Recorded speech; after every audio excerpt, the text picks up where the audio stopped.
FM in HD from the campus of Alabama State University, Montgomery, Alabama. The views and opinions expressed in this program do not necessarily represent the views and opinions of WVAS FM or its licensee, Alabama State University.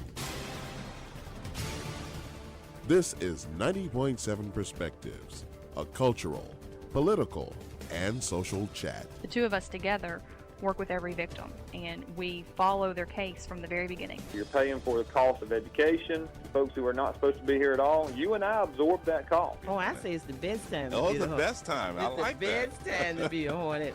And now here's your host, Rob Taylor.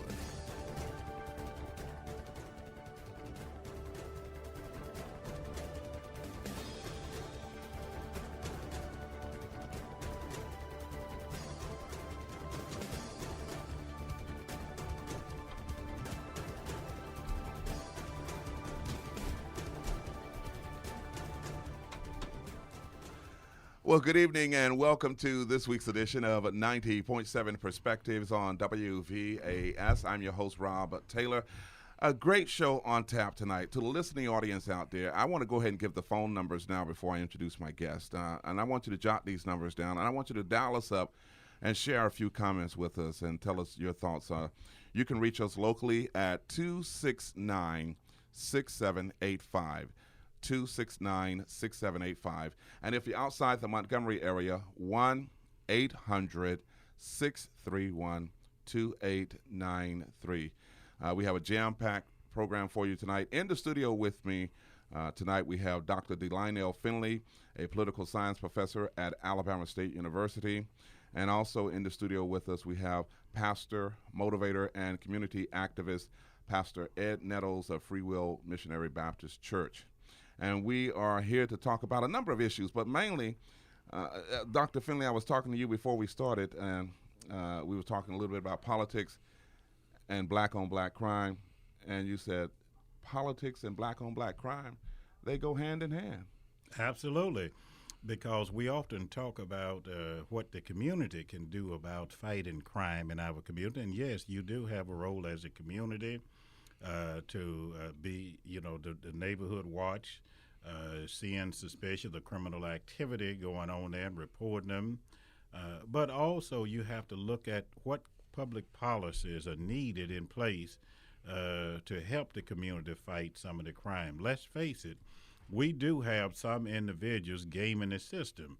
If you look at many of these individuals who commit crimes, they are probably individuals on probation, individuals who probably should not have a gun, and therefore if you had a way to tighten up the laws on those individuals, that would be part of your problem there. However, our prison system is so overcrowded, we have such a backlog in our court system that we really can't get to many of the individuals. And so the problem is, how do we put in place an effective public policy to help our neighbors and communities deal with the criminal problem? One of the things that I don't know if a lot of people just kind of brushed it off, the Alabama state legislators just passed a new law or passed new fees on parolees.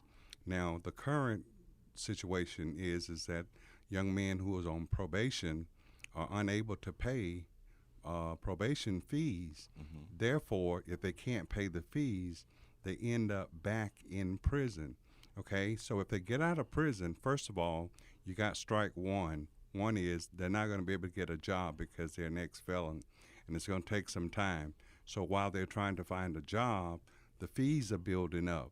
And so the probation officer is actually searching them down each day, running them down, not because they've committed a new crime, but because they hadn't paid the fees. Mm-hmm. And the fees themselves will actually call revocation and cause a young man to end up back in prison without having committed a new crime.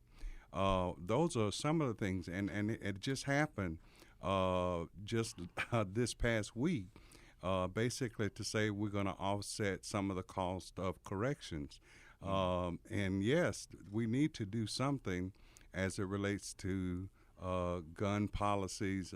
Yes, I do agree with background checks. I think that's very important.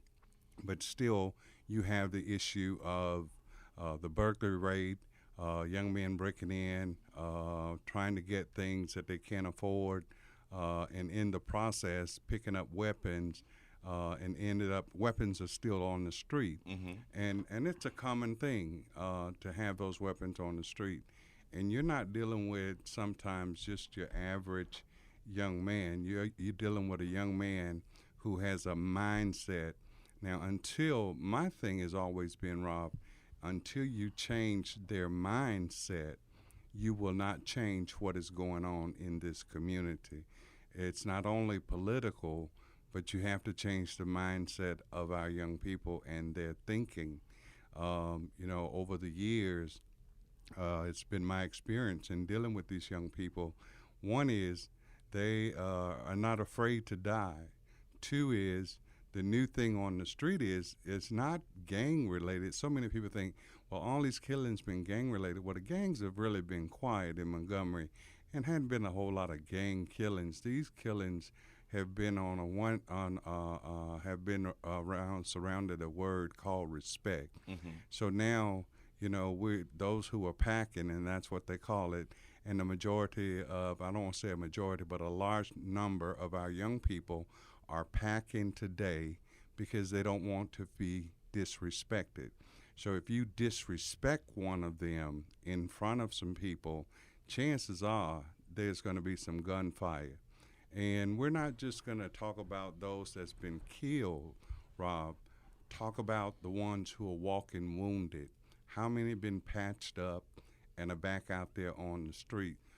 That number will blow you away. The number of shootings that occur in this city that are not reported. The only ones that are reported are the murders, but what about the ones that are patched up? And these shootings are basically over things such as you disrespected me, or in some small cases, trying to rob the drug dealer because you think that he's carrying a large amount of drugs or a large amount of money, and you're trying to rob him. Those are few, but a lot of those are basically because you disrespected me. And so we have to start talking to them about life, about the importance of life, and to value life, and to help them to understand that they just can't take another person's life over frivolous stuff. It's very important for us to talk about that once again. And, it's either, and they walk around with the mentality is that I know, and I've talked with some of them, they tell me they know they're going to be shot or they know they're going to be killed. They already know it. They say they know it in advance that it's going to happen.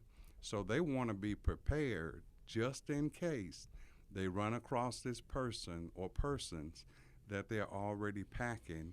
So when the shootout occurs, hopefully they'll make it out of it. But that's the mentality. It's a survival mentality among some of our young people that we are not addressing. We're really talking about a lot of things, but it's a survival mentality among young people who have kind of gone under the radar, who's out there, out of school at an early age, expelled on the streets, trying to survive. Dr. Finley, this legislative session just got underway, and a lot of the bills have been making headlines, but not once have I heard anybody say anything about crime or trying to do something as far as curtail crime.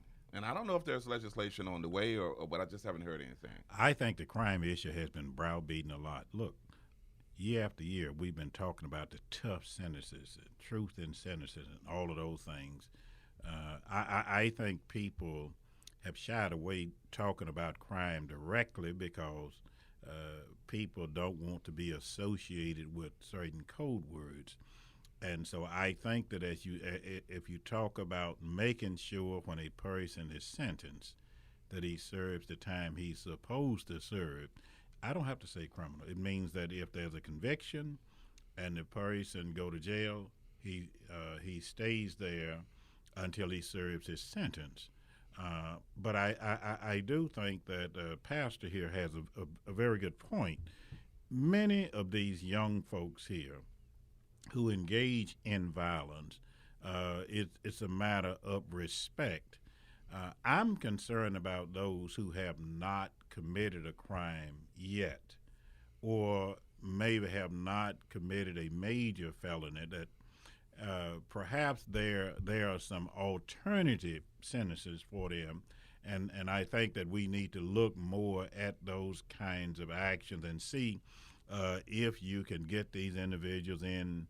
Well, here I think we have something still called the pre-trial diversion program. You probably need to beef up those kinds of initiatives if you're going to get those young people. Because, Pastor, as I hear you, those individuals are packing, anticipating something. They have not gotten into trouble yet. So let's go after them. And if it takes resources, I think that would be resources well placed there. And somebody in the community, particularly our policy leaders, should be speaking up on that. Right. And let me say something else, though. And you mentioned that some of these fellows who are breaking in houses and, that they are not your everyday youth, that some of them may be seasoned criminals. The answer for that is fairly easy, Pastor. We may need to admit that we have some folks in our community who need to be in jail.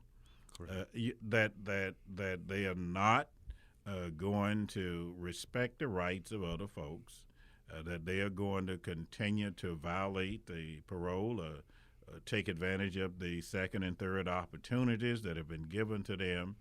And if, as a last resort,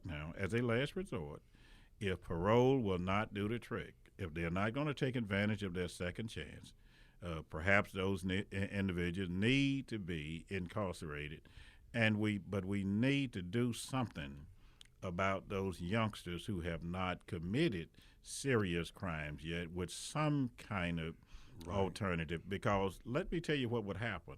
The seasoned criminals will eventually have a much greater influence over these young, impressionable minds than anything else if they're out of school, no job, and don't see any hope. Right. And the other program, Montgomery County Community Corrections Authority, which is a board that is created by the Montgomery County Commission. I used to serve on that board up until last year. And it's a program, it's an alternative sentencing.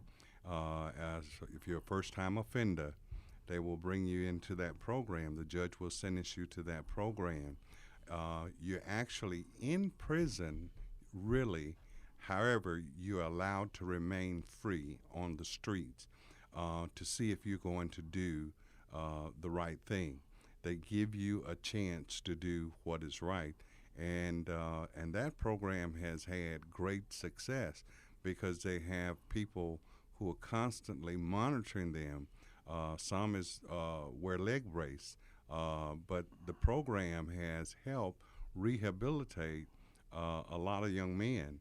Of course, the monies are not there to properly fund the program, but that particular program will help us in reducing the number of first-time offenders going into the prison system and becoming seasoned criminals, because going into the system, sometimes you come out seasoned, you're having more wisdom, more knowledge of how to commit a crime than you did prior to going in there. Sometimes it hardens young people, and they come out with a mentality that the world is against me, and so this is all I know to do, and this is what I do. So with first-time offenders, I think they need to be handled a whole lot differently than the way in which we are handling them. We've seen 17-year-olds, 18-year-olds receive 15 and 20-year sentences, and that is just unbelievable.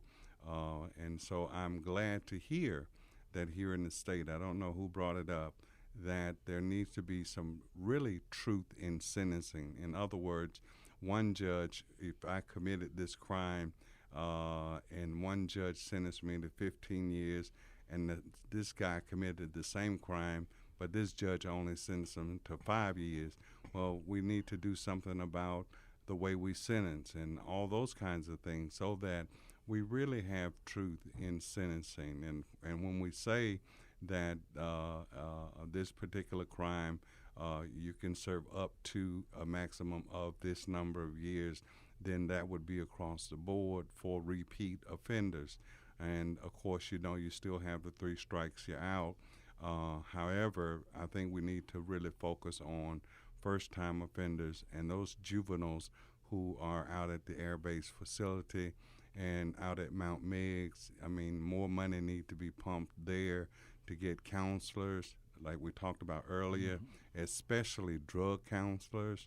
If we can get a lot of these young people off of the drugs of their choice, I think you'll see a decrease in the number of crimes in the community. But drugs has a great part, and a lot of these young people have addiction problems. Let me give the telephone numbers once again, and we invite the listening audience to dial us up. In the studio with me is Dr. Delionel Finley, political science professor at Alabama State University and Paso Baptist Church. You can reach us and share your comments at 269-6785. 269-6785. And if you're outside the Montgomery area, 1-800-631-2893. Of course, we're talking about black-on-black crime, but politics and black-on-black crime, do they go hand in hand? Pastor Nettles, and correct me if I'm wrong, but it's been, 6 years since you created Enough is Enough? Correct. The campaign, and it was created to curb violence in Montgomery. And now, in 2013, one, what kind of progress has been made? And let me follow that up by saying that it's been a bloody start to 2013 here in Montgomery. Correct. I think we're up to 10 homicides already. Correct. What are your plans for being more active this year? I think that in the last year, we have not been as active as we were in the previous years due to some health concerns of mine. Now we have someone in place that can actually do what I was doing, Dr. Albert Russell. However, when we were going out into the community, we would go out in the evenings and give a message of hope, message of love, try to change the mindset of young people. If there was a shooting, we would go in after that shooting and try to talk with the community. And during those years, violent crime was going down. But this year, of course, it has started out with a real bang. I mean, I'm serious. And it's really we're on pace to set a record number of homicides this year. If we, and not just Enough is Enough, but I think the community as a whole, if we don't get involved some kind of way. Now, our plans are to go back to the streets, go back to the neighborhoods where we know there's activity, where we know there's a possibility that there might be some problems, possibility of some homicides or drug sales or something in that particular community. And we want to get back in there and giving that message. And hopefully this year we can do a whole lot more than we've done in the past. And, we've gone around the city and held up signs and everything else, trying to raise awareness about the violence in the city and that it's not going unnoticed. I think we need to make sure that we need to make people aware that we're not becoming complacent and numb to this. We are very concerned, and we're very hoping. I mean, we went through this weekend hoping that there was not another murder, and then on Sunday night, of course, we had another murder. and which is not acceptable. It's absolutely not acceptable. So enough is enough came out of me being frustrated after 20 years of going into courtrooms, burying young men who've been gunned down in the streets. But where are the other pastors that I would think that would join forces with you? Well, I don't know how to address why, but there should be some type of connection. Maybe I won't say them. Maybe I was so involved in what I was doing, I didn't reach out as strongly or as far as I could have to be more inclusive, to let them know that if you just work around the area of your church, if you try to just maintain that community and do what you can to raise awareness around your community, maybe we can do more of that this year, and that can help a great deal. Dr. Finley? Pastor, yes, I'd like to respond to that. Yes, you're absolutely right. There are pastors working, and I agree. You need to focus on your neighborhood there because. And Dr. Finley is a pastor too, to the listening audience. Well, I'm involved with an organization that's very active, or two organizations. The Carrot Hill Association, where I live, and then of course the South Lawn Community Organization, where I pastor. And I will tell you now, those folks in the South Lawn community, they're about as active as any community organization I've seen. They make sure that you have a representative from the police department there. Where they see problems there, they identify with clarity those things to the police. Now, let's be realistic here. There are some crimes you're just not going to stop. I mean, you know, there are purely some crimes of passion that you're not going to do anything about. Right. But I'm concerned about the overt criminal activity, you know, where people are breaking in homes or where robberies may be occurring. Those are the kinds of things that you want to look at to make your neighborhood safe. And if you can just cut down on the burglaries, if you can make sure that you reduce the potential for robberies, those kind of things go a long way towards fighting crime. And as I listen to you, Pastor, I'm concerned about something else too. Not only do I want to see pastors cooperating with their neighborhood associations, I want to make sure that the pastors, the neighborhood association, the city council persons representing that particular district and, of course, covering that neighborhood, I want to know where that city council person stand. And although the legislature and commissions will have different levels of governmental concern, since many of these are policy issues, I do want to know if the state legislator representing a particular area, there may be some policy initiatives beyond the community level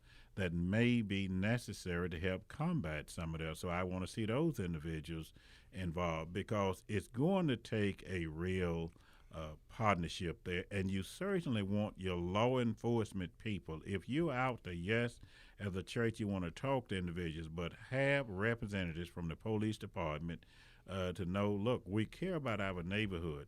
And this area for a short time may require a little bit of extra policing.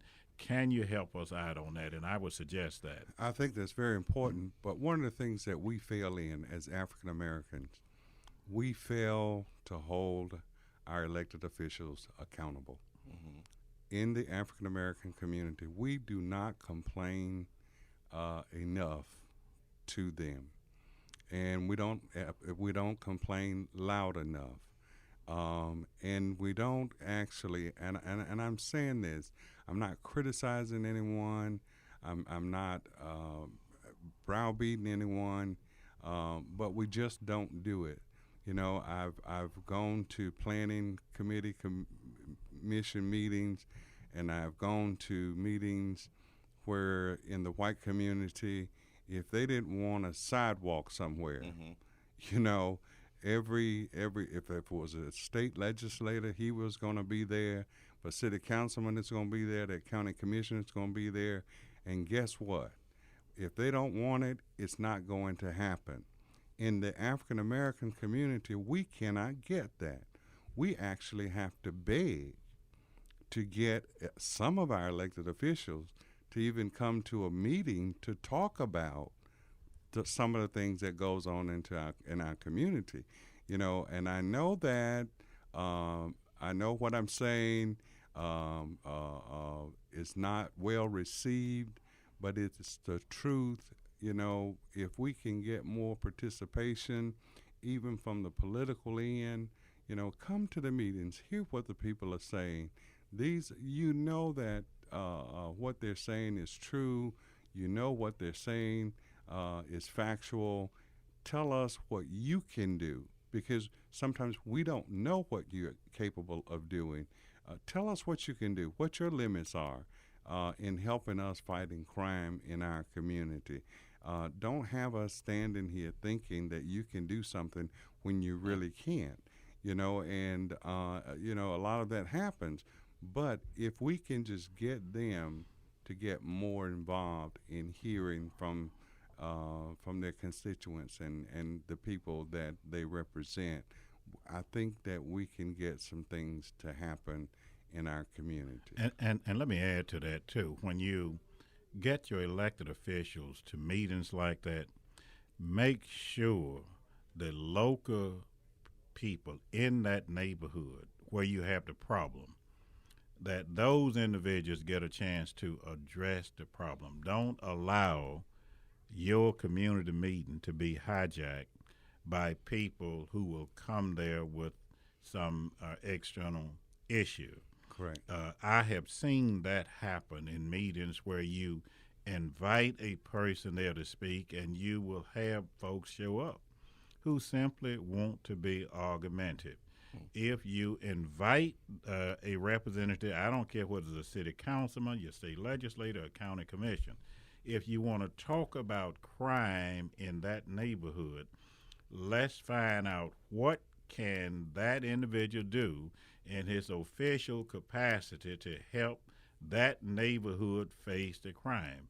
I don't want to look at any of the other side issues that you've been angry about for I don't know how long. Correct. Because you defeat the entire purpose. And Right. I'll tell you, Pastor, I see a little bit too much of that in this town.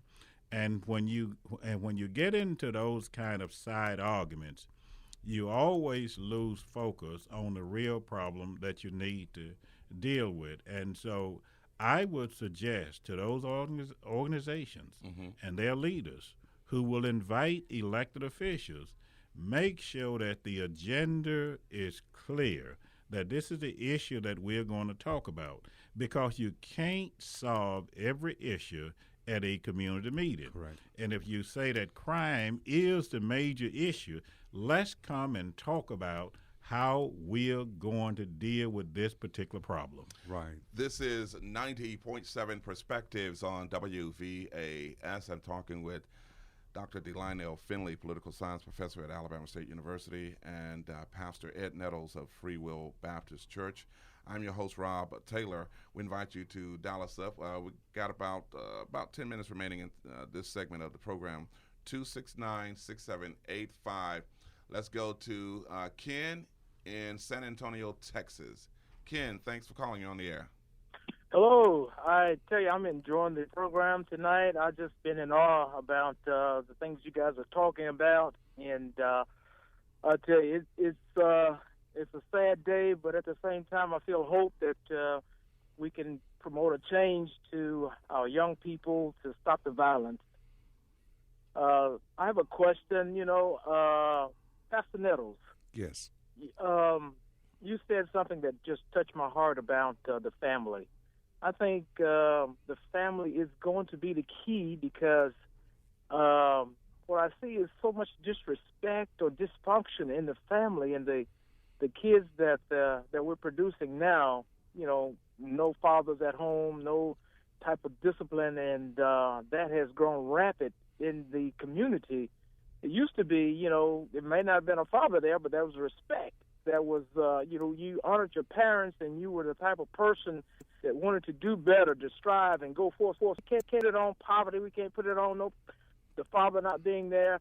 What we can say that is that we've taken out of the family the structure to make it work where respect, God, where they know that, hey, if I do this, there's going to be consequences. It's like you said previously, there's no, they don't care. If I get killed or whatever, that's fine. That's part of the game. How do we get the family back into this thing to bring forth a change in our community? Correct. Good question, Ken. Yeah, I actually, that's a great question, and that's the one thing that we have to work toward is bringing that family back together, getting that unit back together, getting the respect back in the home, children actually respecting their parents in the home, whether it's a single parent or two-parent family. Ken, I have to tell you that in my 22 years of going to court, I have seen an increase in two-parent family children ending up in the court system just as the single parent. And it goes back to the disrespect issue. It all starts in the home, and then the kids take it to the streets where they say no one is going to disrespect them, and they walk with this mentality, and we're just basically trying to figure out where is this coming from this generation of young people who do not fear death or anyone else, law enforcement or the prisons. There are guys in prison now. When they get out, they will be celebrated. They will be looked upon as heroes when they get out after killing someone. Kent, I have to tell you, there are folks that I know right now who are in prison, and there's someone on the street waiting to kill them. And I'm aware of that because that's how close I am to the ground when it comes to those types of crimes, when it comes to violent crimes. But again, we got to get back to the family values. We got to get back to morality. We got to get back to talking about what is right and what is wrong, what is acceptable and what is not. And parents have to get to the point where we got to let our children know what is acceptable and what is not, and we have to stick to it. Hey, let me say, Ken, thanks for your call, and I appreciate you listening to us on the World Wide Web at www.wvasfm.org. Dr. Finley, I know you got something to say. Well, go ahead. You make your comment. No. As a matter of fact, I was listening at what Pastor Neal said, and when you're looking at the necessity of discipline in our children, we need to help our young people redefine what real respect is. Real respect is not going out with a chip on your shoulder, excessive pride, waiting for somebody to diss you, as young people are prone to say. Real respect comes about how do you, conduct yourself. You're responsible for your behavior. And I think that's where parents come in.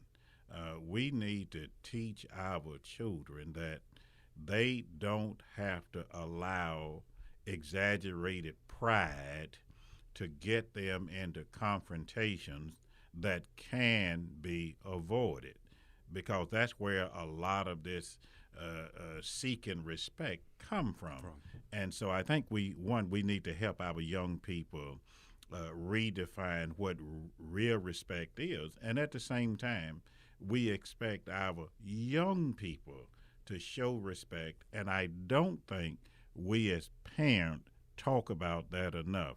You have a duty to tell your children how they should behave when they go out. And sometimes I think that our young people provoke confrontations that can be avoided. All right, Alfred is on the line. Alfred, thanks for calling. You're on the air. Good evening. How y'all doing? Great. Good evening. How are you? Right, pretty good. Rob, y'all doing a good job, and I can hear you loud and clear. Dr. Neal, you're doing a good job with stop violence. And I like to say this one thing. I know it's in the black community. I live right down the street in Pastor Court. On February 12th, just last week, we go yesterday, about 11:30 a.m. Rain like the devil. I'm going down to get my mail, and I heard something. I can hear pretty good, and seen a guy with a long stick breaking in the apartment where the guy had got busted for drugs over the weekend. So anyway, I dialed 911. Line business called other business. What's going on? I called right back. They sent 4 cars out. They arrested the guy. But at the same time, they got mad at me. But if we don't look out for our community, who will? Mm-hmm. And one more thing, Rob. I grew up in Macon County on a dirt road, and my dad, you have people where they'll tell Mr. Thing he did that, and he said, why you got picking on my son? But at the same time, you call for sneeze out, and you say something about their children.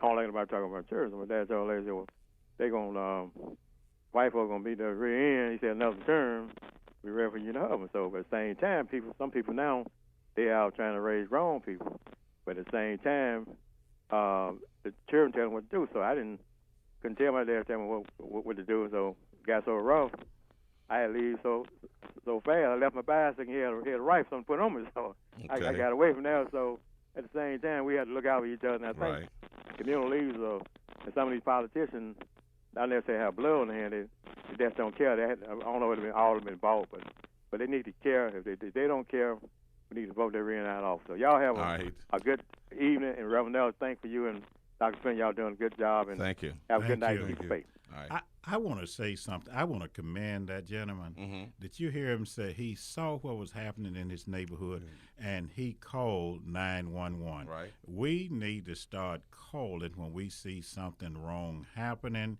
and stop afraid of being called a snitch. We only got a few minutes left, and there's so many more questions I want to ask. But let me ask this question, and I guess we can wrap up with this. Where is the love in the black community? This just seems like there's more hate than love. It's more of separating ourselves from each other. Mm-hmm. It's sad that we don't want to identify with each other.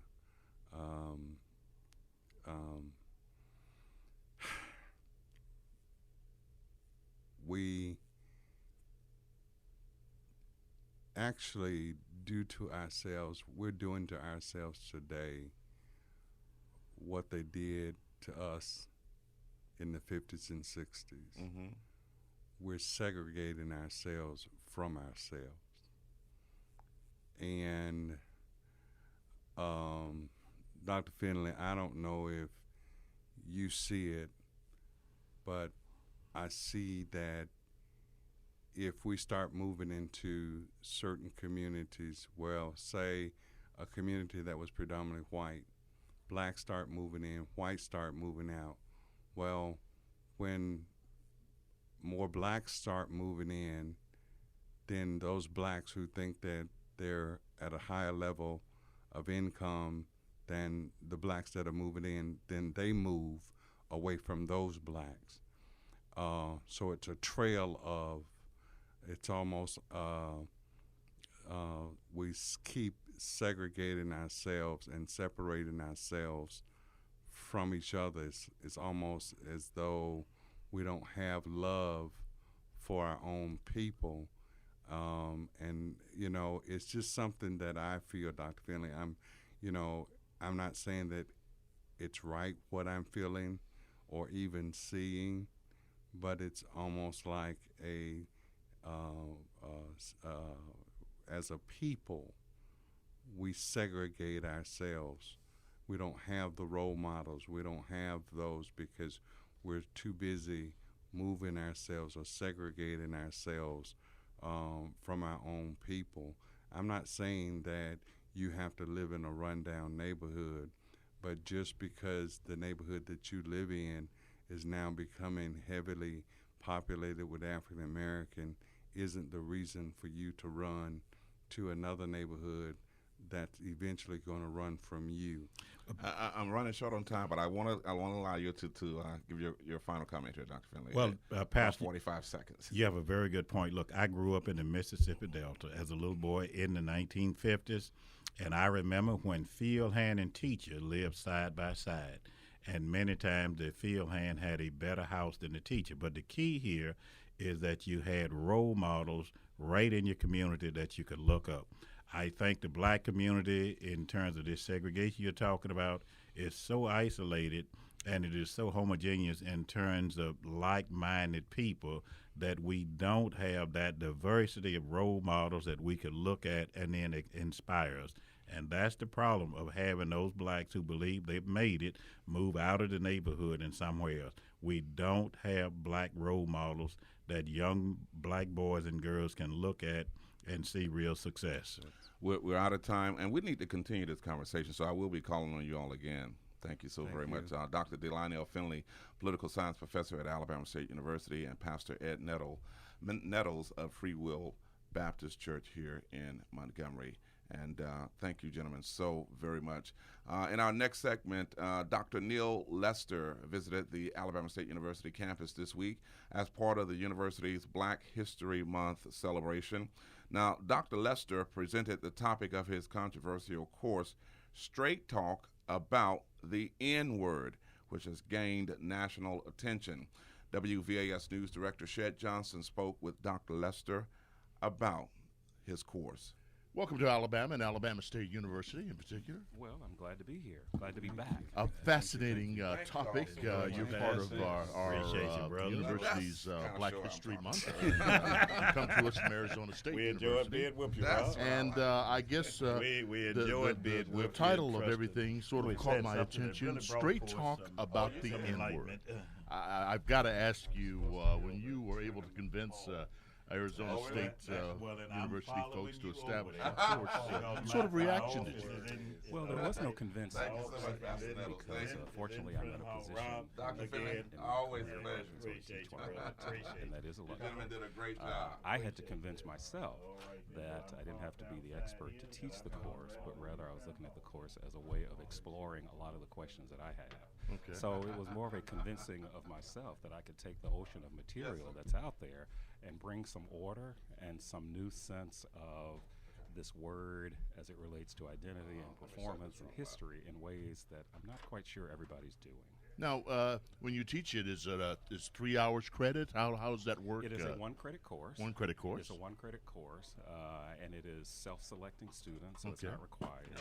And it's a course that can be taught in 15 weeks or 7.5 weeks. Sociology? Any major can take it. It's an English course. But it's only an English course because I'm a professor of English.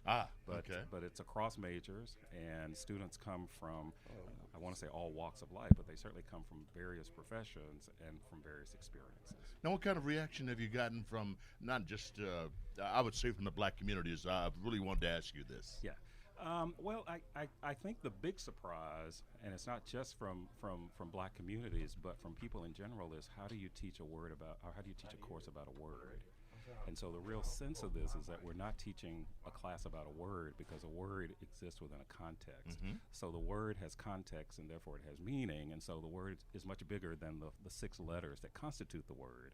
So we delve into history, although it is not a history of the word. One could look that up in an encyclopedia or Wikipedia and see the history, which is vague at best. But what we try to look at is the evolution, how the word has not been disconnected, at least from my read of this, from its past history as well as its present history. Let's get into that. I was curious about how you approach a course like this. Of course, the N-word, its origin, it's become entrenched in Black American language. For better or for worse. Its impact on the psychology of we black people. Yes. How do you deal with all of that? Well, for one thing, I don't try to approach this from the perspective of one who is trying to tell people what they can and can't say, because people have a right to say it, and it's not illegal for people to say the word. This is not quite like standing up in a theater, crowded theater, yelling fire. So what I try to approach this as an opportunity to talk about critical ways that we evaluate what we say and how we say it and when we say it. And this really is about choice and about personal agency, the extent to which we think about language and that the words become the skin of our thoughts. So it's really not about trying to tell people whether they should or shouldn't, but rather saying, let's put some things on the table and work through some of these things to see that language is never just about language, but language is about culture. So once we do all of that, we establish a few ground rules because that's not a word that I personally have as my vocabulary. In fact, that's even naming the course became an issue that I had to sort of make choices about. And that came up as I was preparing for this presentation, and some Facebook postings were out, and they were saying, well, you're talking about straight talk, but you're not even using the word. And I said, but that's a choice. That's a choice. And we get to discover choices. Now, when a word seems to have power over people, then I wonder where is the choice. And so we don't deal necessarily with the term of, this as a term of endearment, but rather look at history, look at present and past, and to see the extent to which some of the baggage has never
Americans as being monolithic. I want to look at us as being diverse and complicated. But I also want to look at this in the context of this word as something that we're actually thinking about. And my sense, once I've put a few pieces on the table for us to shuffle around, my sense is that once you know, then you choose to unknow, or you choose to ignore what you know. And I hope to introduce some pieces in the talk that people haven't thought about. I want to address this whole thing about spelling and pronunciation and all of that in talking about this. But I think there are efforts where African Americans really do take language and they make it our own. But I'm not quite sure that this word fits that pattern. When we talk about fat, P-H-A-T, and F-A-T, or we talk about something being stupid or ridiculous, those aren't people. Those are adjectives that describe things. This word is about a person, and it's about personhood, and it's about a black body. Do you think that's been widely misunderstood? You look at how the word is used in pop culture these days. Yes. Rap songs. Yes. Well, but I don't want to use raps, although others do. I don't want to sort of privilege rap as being the embodiment of all that is African American. And so, there are people who make choices, and there's a commercial choice that's associated with that. There is an audience who wants to hear that. There's an audience who consumes that. But that is not about my choice. That's about somebody else's choice. What I can decide is whether or not I say the word and whether or not I know the history and make a choice. Now, if it's a word that just consumes us and we have no power over it, then that's a whole different kind of discussion. What I hope that my class achieves and some sense of this talk is that people sort of think about this differently. So I will not preach to people. This is not a pep talk.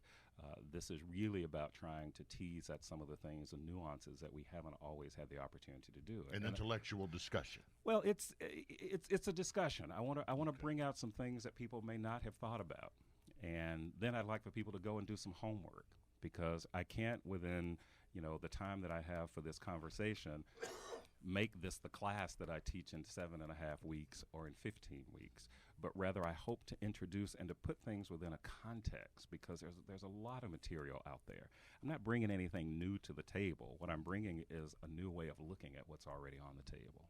We're talking with Dr. Neal Lester of Arizona State University. He is on the ASU campus and going to hold a lecture entitled Straight Talk About the N-Word. You brought up some points a minute ago about how you want your students to think about the use of the N-word. Can you give us some quick examples of how you approach that? Yes. Well, one thing is we pull from popular culture and the media. So we listen, for example, to Dr. Laura Schlesinger's rant about this word with a black caller.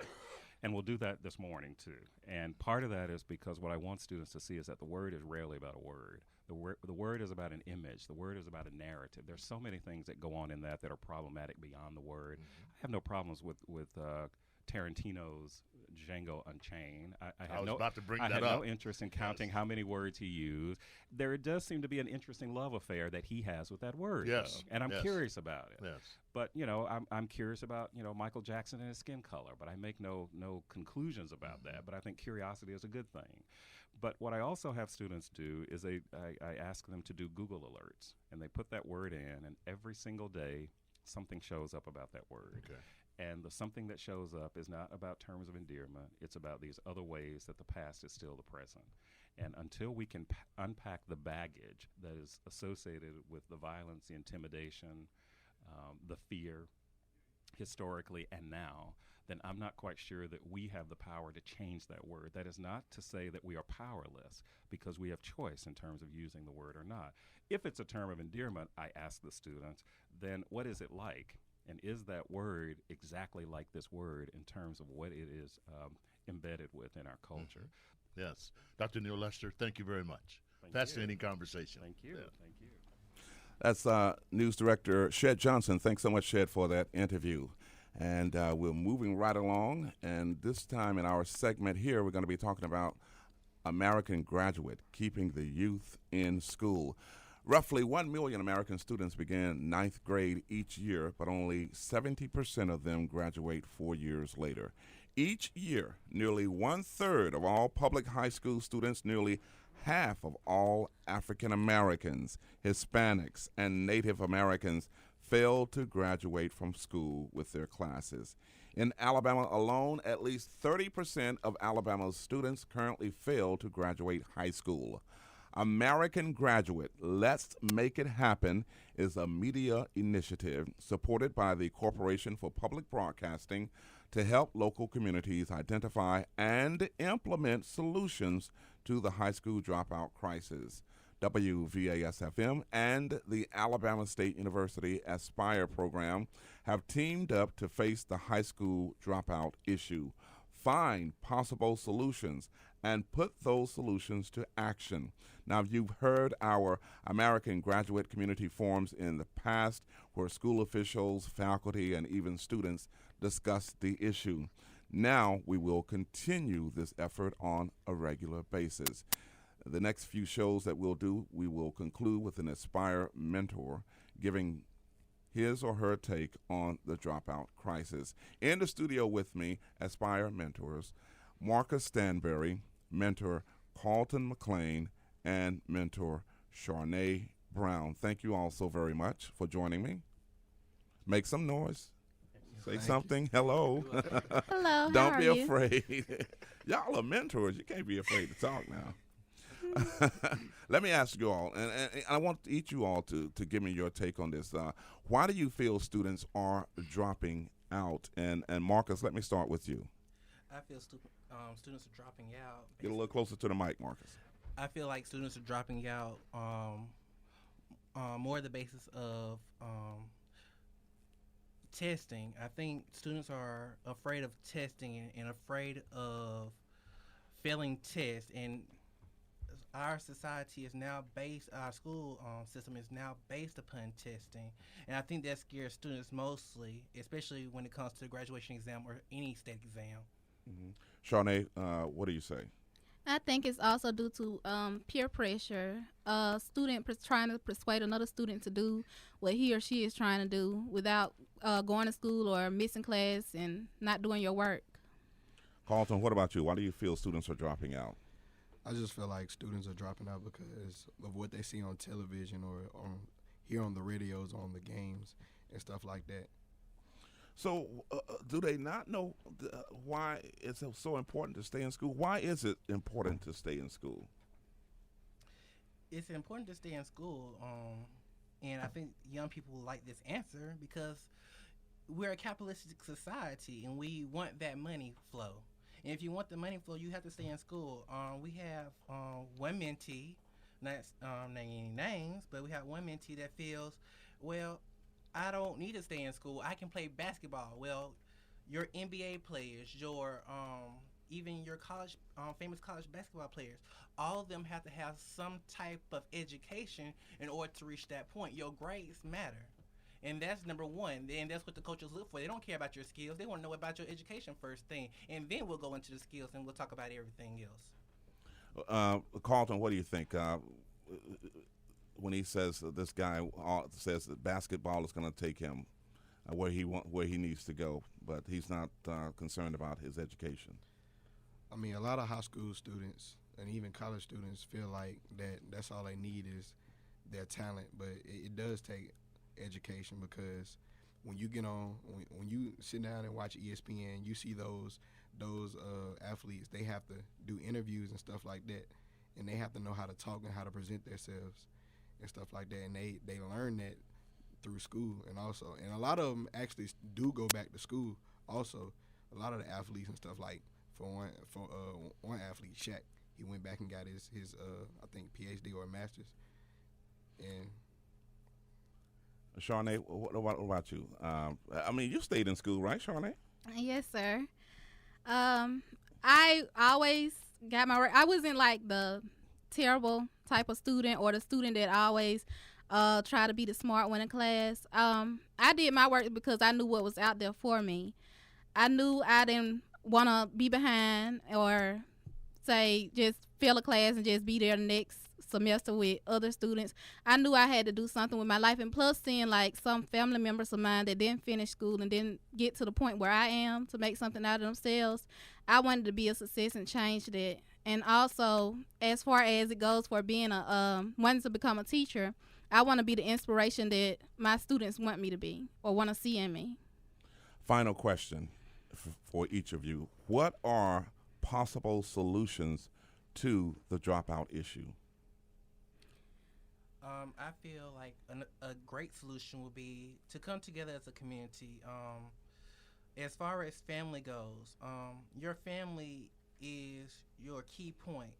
With your mother and your father, grandmother, whoever's your guardian, they should be able to sit down and help you with your schooling. If they can't sit down there and help you, and I know some guardians feel embarrassed for not being able to help a child with their work, you have programs like Aspire. You have some teachers that are willing to help students. There are many ways you can help a child. You don't have to sit down there and be afraid of work. There's things I see through Aspire that scare me. Math, science, the students will tell you, I run away right then and there. But I had to learn that I had to sit down there and try to figure it out and learn with them. Some of them learn by teaching others. Exactly. And I feel like if they're teaching me this, they're learning. Mm-hmm. And I feel like long as I can figure out where to go from there and figure out where they're going wrong, I can help them. You just have to be patient and take the time out and not feel naive to work and words. Carlton, what do you say to that? Possible solutions. Possible solutions, I feel like, to not only educate the students on why they should not drop out, but educate parents. And also find teachers that actually want to teach, actually love their job, and not just come teachers because they getting a paycheck once or twice a month. And Shawnee, you get the closers out here. Possible solutions.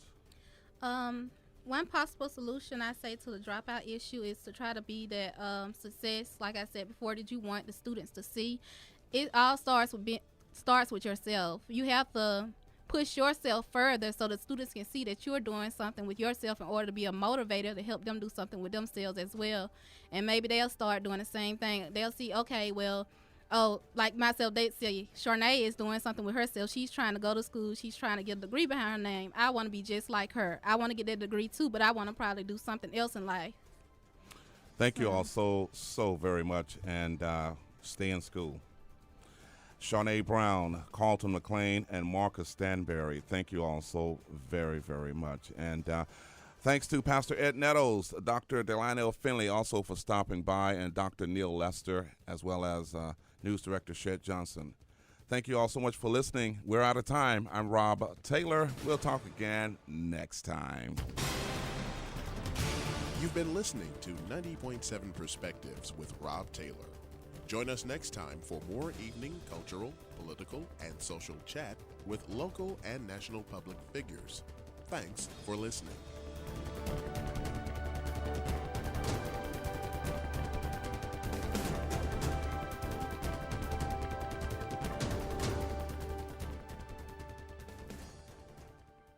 You're listening to WVAS 90.7 FM in HD from the campus of Alabama State University, Montgomery, From Alabama. NPR News in Washington, I'm Jack Spear.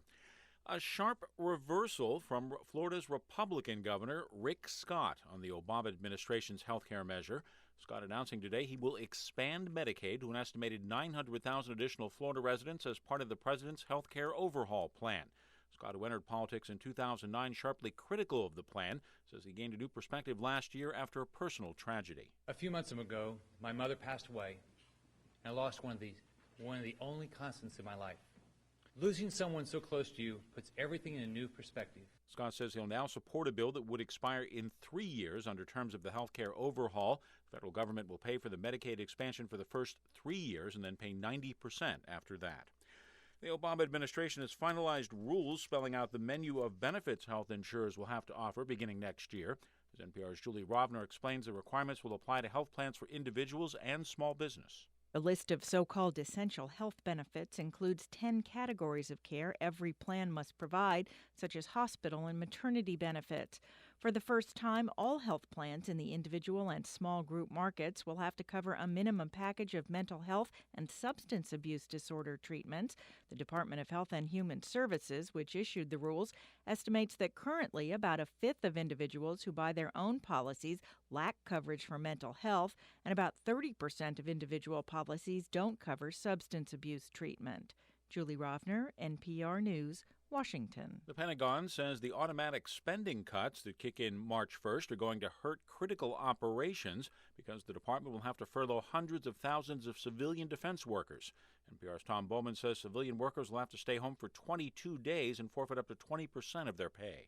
The Pentagon says Defense Department employees around the country and the world, some 800,000, could start getting furloughed in April.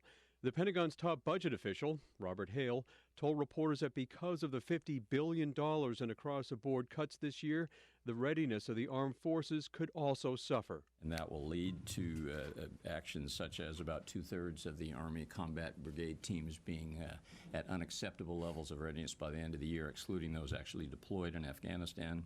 Most Air Force units that aren't deployed would be at below acceptable readiness levels by the end of the year. And all that could be avoided, officials said, if Congress comes up with a budget plan. Tom Bowman, NPR News, Washington. The nation's home builders started the new year out a bit more slowly, with the pace of building down 8.5% from the previous month. However, the Commerce Department says even so, housing starts remain at a 5-year high. Stocks gave back some of their gains from yesterday, in part over concern about the Federal Reserve Board's minutes showing policymakers could have to slow or stop buying assets. On Wall Street, the Dow dropped 108 points. Today, the Nasdaq fell 49 points.